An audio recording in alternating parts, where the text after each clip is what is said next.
ভোটমুখী বিহার আর সেই বিহারের ভোটার তালিকা সংশোধন নিয়ে কমিশনের সঙ্গে তৃণমূলের সংঘাত।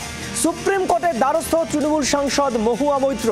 বিহারের পর বাংলায় ভোটার তালিকা সংশোধনের কাজ শুরু হয়। যে নিয়মে কাজ করা হচ্ছে তা অসাংবিধানিক।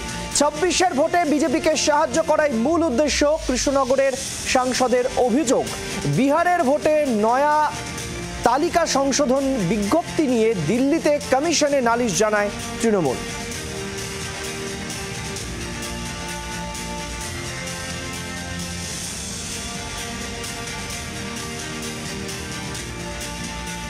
আমাদের নির্বাচন হচ্ছে 26-এ, সেটা কিভাবে বিজেপিকে সাহায্য করে বাংলার ভোটারদের ভোটাধিকার কেড়ে নেওয়া যায়, এটাই হচ্ছে তাদের মূল উদ্দেশ্য। যাদের কাছে ভোটার কার্ড আছে, আধার কার্ড আছে এবং 2003 সাল থেকে যারা 10টা 12টা নির্বাচনে ভোট দিয়ে এসছে, এমনকি 24 সালের ভোটেও যাদের ভোটে বিজেপি এখন দেশ চালাচ্ছে, তাদের কিন্তু কোনো আবার সিটিজেনশিপ নাগরিকত্ব তাদের প্রমাণ করতে হবে। বাংলাতে অলরেডি চিফ ইলেকটোরাল অফিসার প্রত্যেকটা ইআরওদের সাথে ভিসি এবং মিটিং করে নিয়েছে।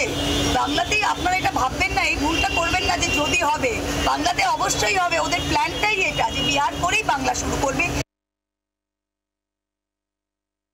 আপনি পরিযায়ী শ্রমিক, আপনি হায়দ্রাবাদে কাজ করছেন, 1 অগস্ট থেকে 30 অক্টোবর আপনি নাই আসতে পারেন বাড়িতে, তখন আপনার নাম বাতিল হবে।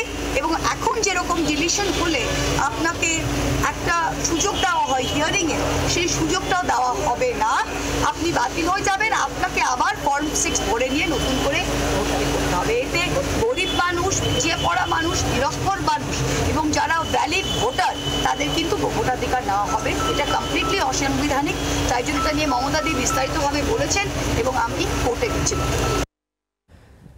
বিজেপি নেতা রাহুল সিনহা আমাদের সঙ্গে এই মুহূর্তে টেলিফোন লাইনে রয়েছেন। রাহুল বাবু, একেবারে সুপ্রিম কোর্টের দ্বারস্থ তৃণমূল সাংসদ মহুয়া মৈত্র, তিনি বলছেন যে পদ্ধতিতে ভোটার তালিকা সংশোধন করা হচ্ছে, আসলে বিহারের পর এবার বাংলায় একই কায়দা চালু করার চেষ্টা করা হচ্ছে, যেটা হবে না, কোনোভাবেই সম্ভব নয়। কারণে সুপ্রিম কোর্টে গিয়েছেন, কি বলবেন?